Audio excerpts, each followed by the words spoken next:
प्रिय भक्तजनों, अमृत कथा सागर में आपका हार्दिक स्वागत है। कहा जाता है कि जैसा बोओगे वैसा ही काटोगे। हमारे द्वारा किए गए सभी छोटे से छोटे कर्म का हिसाब भगवान के अकाउंटेंट यानी लेखपाल चित्रगुप्त जी के खाते में लिखा जाता है। कर्मा के पास न कागज है न किताब है, फिर भी सारे जगत का हिसाब है। इसी कर्म फल पर आधारित आज की कथा रस है कर्मों का लेखा जोखा। एक समय की बात है, किसी देश में एक संपन्न राजा हुआ करता था। उस राजा ने एक दिन कुछ ब्राह्मणों को ब्राह्मण भोजन के लिए आमंत्रित किया। महल के आंगन में एक तरफ राजा ने रसोई लगवाई, जहां पर रसोइयां ने तरह तरह के स्वादिष्ट पकवान तैयार किए। सभी ब्राह्मण महल के आंगन में भोज के लिए इकट्ठा हो गए। सभी ब्राह्मणों को पंक्ति में सुंदर आसन पर सम्मानपूर्वक बैठाया गया। राजा ने प्रसन्न मुद्रा में सभी ब्राह्मणों को भोजन परोसा। सभी ब्राह्मण भोजन ग्रहण करके तृप्त हो रहे थे। तभी कहीं से एक चील अपने पंजे में एक सांप को दबाकर महल के ऊपर से जा रही थी। तभी अचानक सर्प ने अपनी आत्मरक्षा के लिए अपने फन से जहर उगला। उस जहर की कुछ बूंद एक ब्राह्मण के भोजन में गिर गई। इस बात का किसी को कुछ पता नहीं लगा। भोजन समाप्त करने के पश्चात उस ब्राह्मण की मृत्यु राजा के महल में ही हो गई। इस बात से राजा बहुत दुखी हुआ।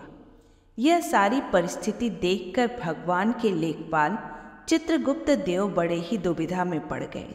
वह समझ ही नहीं पा रहे थे कि इस ब्राह्मण हत्या का दोष आखिर किसके खाते में लिखूं।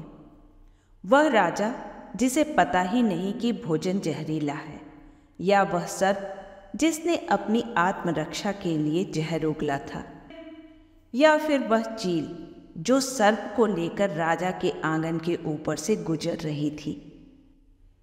तब चित्रगुप्त देव अपनी इस समस्या को लेकर यमराज देव के पास गए।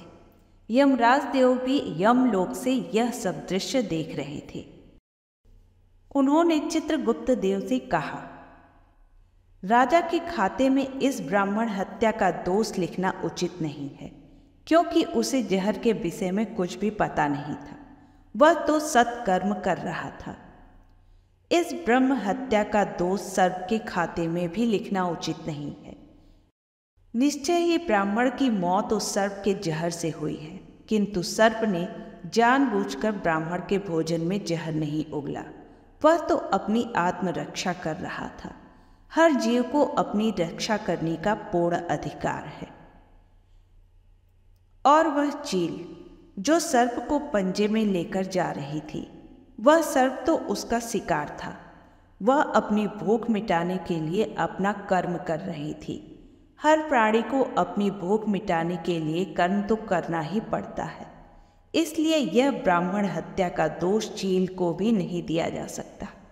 महीनों बीत गए। यमराज देव और चित्रगुप्त देव दोनों लोग इस पाप कर्म का फैसला नहीं कर पाए।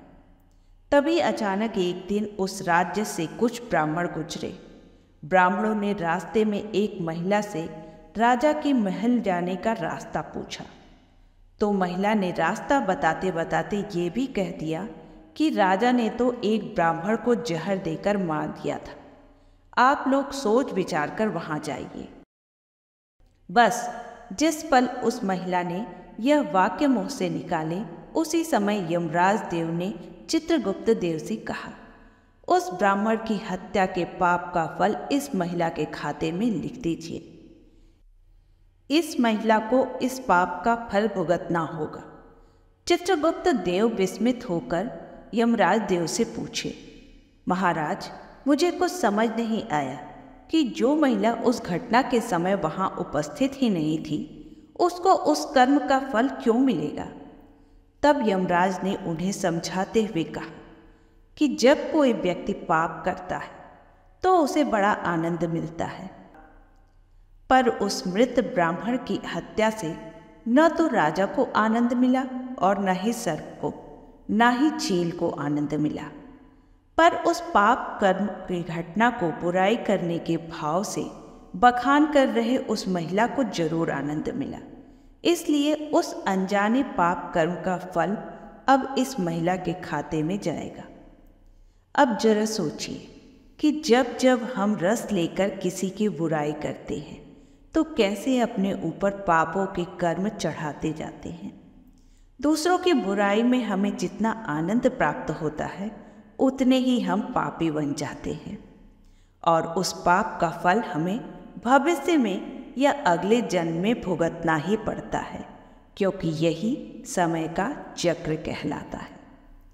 प्रिय श्रोताओं, यह कथा आपको कैसी लगी कमेंट करके जरूर बताइएगा और ऐसी ही रोचक एवं ज्ञानवर्धक कथाओं के लिए इस चैनल को सब्सक्राइब करना मत भूलिएगा। धन्यवाद।